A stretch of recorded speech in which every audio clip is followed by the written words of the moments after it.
नमस्कार दोस्तों, stock India YouTube channel आपका हार्दिक स्वागत करता है। आप देख रहे हैं स्टॉक इंडिया यूट्यूब चैनल। यदि आप पहली बार चैनल को विजिट कर रहे हैं, चैनल पे नए हैं तो बेल आइकन को हिट करके ऑल को जरूर सेलेक्ट कर लीजिएगा ताकि नए वीडियो का नोटिफिकेशन आपको पहले से पहुंचता रहे।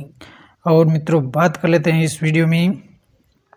और सबसे पहले आप देखें तो आज चैनल पर एक बहुत ही महत्वपूर्ण वीडियो है, अडानी ग्रुप से रिलेटेड है, अपलोड कर दिया गया है। आप चाहें तो इसको भी कवर कर सकते हैं और जिसका लिंक है आपको नीचे डिस्क्रिप्शन बॉक्स में मिल जाएगा, या आप चाहें तो चैनल पेज पर जाकर भी इसको कवर कर सकते हैं।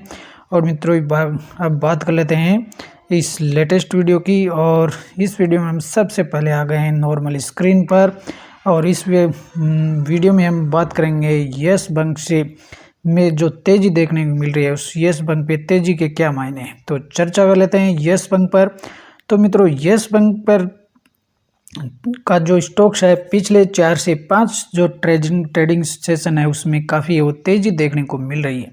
तो क्या यस बैंक में ये जो तेजी है क्या एक भ्रम है, या वास्तव में बैंक की जो वास्तव में बैंक क्या इस लेवल पर अब पहुंच गया है, बैंक की बैलेंस शीट और इस तरह की मजबूत है कि क्या इसमें तेजी के जो मायने हैं वो सही मायने हैं, तो इसमें या फिर एक बार रिटेलर्स जो हैं वो इसमें बलि का बकरा साबित होने वाले हैं।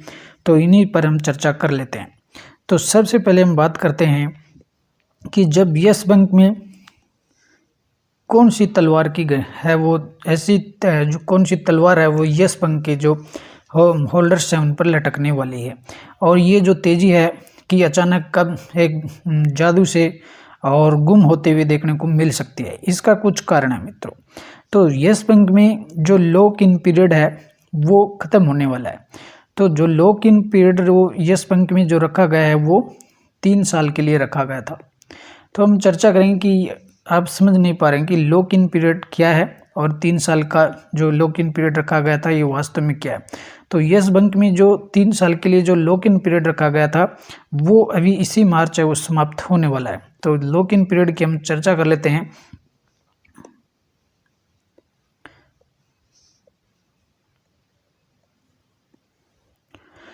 तो मित्रों, आज से और जब 2019 की बात करें, 2018-19 में, और जब यस बैंक में जो फ्रॉड देखने को मिला था और उस फ्रॉड की वजह से स्टॉक्स में है वो करीबन 90 से 93% के आसपास स्टॉक्स क्रैश होते हुए देखने को मिला था।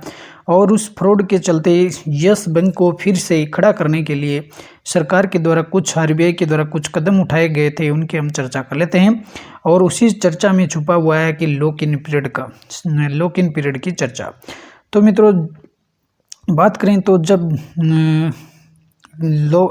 यस बैंक को और फिर से खड़ा करने के लिए, और इसमें जो यस बैंक के लिए जो रिकंस्ट्रक्शन स्कीम 2020 लॉन्च की गई थी, 13 मार्च 2020 को मिनिस्ट्री ऑफ फाइनेंस के द्वारा एक नोटिफिकेशन जारी किया गया था। और इस नोटिफिकेशन में यह था कि यस बैंक को फिर से खड़ा करने के लिए, और इसमें कुछ जो देश के जो बड़े बैंक थे उनके द्वारा यस बैंक में पैसा डाला गया था। और इस पैसे को डालने के बाद में गवर्नमेंट के द्वारा इसमें 3 साल का लॉक इन पीरियड है वो तय कर दिया गया।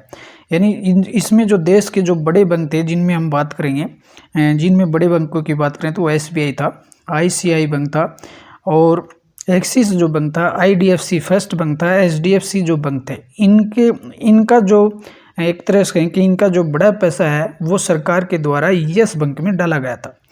और ये जो पैसा डाला गया था इसमें 3 साल का लॉक पीरियड रखा गया था कि ये जो बैंक है वो यस बैंक में जो पैसा डाला गया है इसको 3 साल तक निकाल नहीं सकेंगे।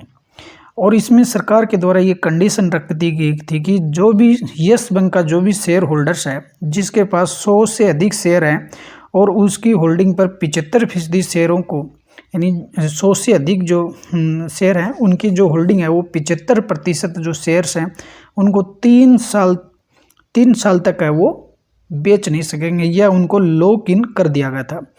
और इन जो लॉक इन पीरियड है उसमें कौन कौन से बैंकों का पैसा लगा हुआ है, उसमें है एसबीआई है, आईसीआई बैंक है, एक्सिस बैंक है, आईडीएफसी फर्स्ट बैंक है और एचडीएफसी बैंक है।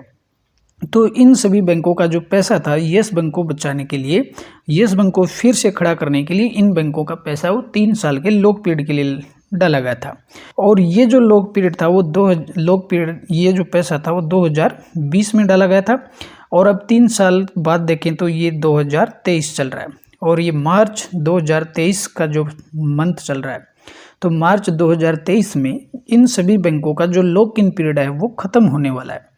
तो लॉक इन पीरियड जो ख़त्म होगा तो इसका क्या प्रभाव होगा, और ये जो लॉक इन पीरियड ख़त्म होगा इसके अब सभी जो बैंक हैं, अब इसमें ये कहा जा रहा है कि जो इन बैंकों का, जिनमें ICICI जो बैंक है, एक्सिस बैंक का, IDFC first bank, HDFC bank, इनका जो 3 साल का जो लॉक इन पीरियड है वो समाप्त होने वाला है और इसी मार्च में। और ये लॉक इन पीरियड है वो काफ़ी समीप आ रहा है। और ये तो अब ये लॉक इन पीरियड ख़त्म हो रहा है तो ये जो बैंक है वो अपना स्टेक है वो सेल कर सकते हैं। और जब भी ये जो बड़े बैंक की बात करें हम, SBI, ICICI bank, HDFC bank, ये अपना जो इनके पास जो से स्टेक है उसका सेल बटन ये कभी भी दबा सकते हैं जब लॉक इन पीरियड ख़त्म हो सकता है। और एक साइकोलॉजी देखें तो इन बैंकों का जो पैसा था वो करीबन 14 से 15 रुपए की रेट पर लगा हुआ है। तो आज जो यस बैंक है इस रेट पर चल रहे हैं तो बैंक ऑलरेडी ये पर शेयर 5 से 7 रुपए का प्रॉफिट इनको चल रहा है। तो ये जो बैंक है वो 3 साल का लॉक पीरियड ख़त्म होने जा रहा है तो ये सेल बटन भी दबा सकते हैं और एक बार फिर से बड़ी जो सेल है वो यस बैंक में देखने को मिल सकती है। और ऐसा बताया जा रहा है कि ये जो लॉक पीरियड समाप्त हो रहा है तो ये जो जिन बैंकों ने इसमें पैसा जो डाला था उससे बाहर वो निकल भी सकते हैं, क्योंकि ऑलरेडी इनका है वो लॉक इन पीरियड है वो समाप्त होने जा रहा है। तो ऑलरेडी इनका जो पैसा है वो एक बड़े लेवल है और इसमें अच्छी बड़ी संख्या में इनके पास एक स्टेक्स है। और ये जो स्टेक है वो जब भी ये सेल करेंगे तो स्टॉक्स में वो बड़ी गिरावट आपको देखने को मिल सकती है। और यदि हम आज की चर्चा करें तो आज स्टॉक्स में वो 4.5% से ज़्यादा की तेज़ी देखने को मिल रही है। और यदि लास्ट 5 डे की हम बात करेंगे, लास्ट 5 डे की बात करेंगे तो स्टॉक्स में अब भी लास्ट 5 डे में स्टॉक्स में और पिछले 5 दिनों में 12% तक की तेज़ी है वो यस बैंक के स्टॉक्स में देखने को मिल रही है। तो इस तेज़ी के पीछे जो रिटेल जो निवेशक हैं वो एक बार फिर से और इस तेज़ी में अपने आप को फंसा सकते हैं। फंसा इसलिए सकते हैं कि ये जो तेज़ी देखकर कोई ना कोई इसमें लोगों ने एंट्री की होगी और या फिर जिन्होंने इसे ऊपर लेवल पर खरीदा होगा वो फिर से इसमें अपने एक तरह से देखें तो उनको शेयर अपनी जो स्टॉक्स है उसको बैलेंस कर रहे होंगे या यूँ कहें कि उनको एवरेज कर रहे होंगे। तो इस तेज़ी के पीछे एक स्टॉक्स को एक बार फिर से इसको ऊपर धकेला जा रहा है। और जब बड़े जो बैंक है इनमें जो सेल कर सकते हैं और इसकी पूरी संभावना है कि 3 साल का लॉक इन पीरियड है वो ख़त्म हो गया है, ख़त्म होने जा रहा है, तो ये पूरी संभावना है जिसमें हो सकता है कि एक आध बैंक नहीं करे, लेकिन इसमें कम से कम 4 से 5 बैंक देखने को मिल रहे हैं, जिसमें SBI है, ICICI बैंक है और IDFC फर्स्ट बैंक है और HDFC बैंक है। तो इनमें से कोई ना कोई बैंक है वो सेल बटन कभी भी दबा सकता है। तो अगर इतना बड़ा जो सेल होगा तो स्टॉक्स में गिरावट आना है वो निश्चित है। हालांकि अगर एक देखें तो पिछले तुलना में और बैंक के जो Q3 के जो रिजल्ट अपने को देखने को मिले थे, Q3 है तो उस Q3 में हालांकि बैंक की जो बैलेंस शीट है वो काफ़ी मजबूत हुई है और बैंक के जो NPAs थे वो काफ़ी कम हुए हैं और बैंक ने जो NPA थे वो एक कंपनी को ट्रांसफ़र भी कर दिए हैं, ARC को ट्रांसफ़र कर दिए गए और बैंक की बैलेंस शीट पहले से काफ़ी मजबूत हुई है। लेकिन आज भी स्टॉक्स है एक तरह से देखें तो ये बड़े इन्वेस्टमेंट के या लॉन्ग पीरियड के लिहाज से है वो अभी भी ये स्टॉक्स है वो तैयार नहीं है, कभी भी इसमें बड़ी गिरावट भी देखने को मिल सकती है। तो अगर इसमें ये जो बैंक है अपना स्टेक्स बेचते हैं और यदि सेल करते हैं तो इसमें बड़ी गिरावट हमें देखने को मिल सकती है।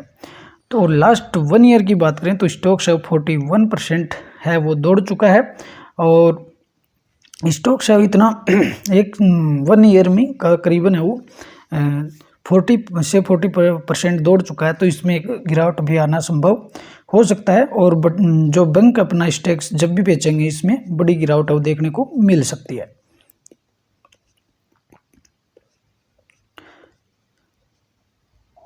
तो और तो इस गिरावट जो ये तेज़ी देखने को मिल रही है, और ये तेज़ी एक बार फिर से कहीं न कहीं है वो रिटेल जो इन्वेस्टर है उनको फंसा करके रख सकती है। और यदि हम इसके बैंक के कुछ रेजिस्टेंस और सपोर्ट लेवल की बात करें, तो जो घरेलू ब्रोकरेज है ICICI डायरेक्ट, उसने इसके लिए अपना कुछ इसने दिया है सुझाव कि इसमें पहला जो रेजिस्टेंस है वो 18 रुपये पे है, और इसमें को अगर पार करता है तो इसमें बड़ी तेज़ी देखने को मिल सकती है। और अगला जो रेजिस्टेंस 18.5 का है, और उसके बाद में 19.3 का है। वहीं यदि डाउन साइड की बात करें तो इसमें डाउन साइड के तौर पर देखें तो इसमें जो सपोर्ट है 16.6 का है, फिर 15.8 का है, और फिर 15.3 का है। तो आप अगर इसमें आप शॉर्ट टर्म के लिए इसको लेकर के चल रहे हैं तो आप इन सपोर्ट और रेजिस्टेंस को ध्यान में रख करके चलें, और लॉक इन पीरियड को भी ध्यान में रख करके चलें। लॉक इन जो पीरियड है वो काफ़ी नज़दीक आ रहा है कंपनी का, और इसमें है वो इन बैंकों के द्वारा स्टॉक्स को सेल किया जा सकता है। तो लॉक इन पीरियड से ये रिलेटेड जो सूचना है वो येस बैंक पर, तो इस तेज़ी के पीछे आप इसमें तेज़ी के पीछे न दौड़े, स्टॉक्स में वो बड़ी गिरावट भी आपको देखने के मिल सकती है। तो मित्रों ये थी येस बैंक पर लेटेस्ट जो न्यूज़ देखने को मिल रही है, और तो इस लॉक पीरियड को ध्यान में रख करके और अब येस बैंक पर आगे आप बढ़ सकते हैं। तो अगले वीडियो में फिर मिलते हैं, तब तक के लिए नमस्कार।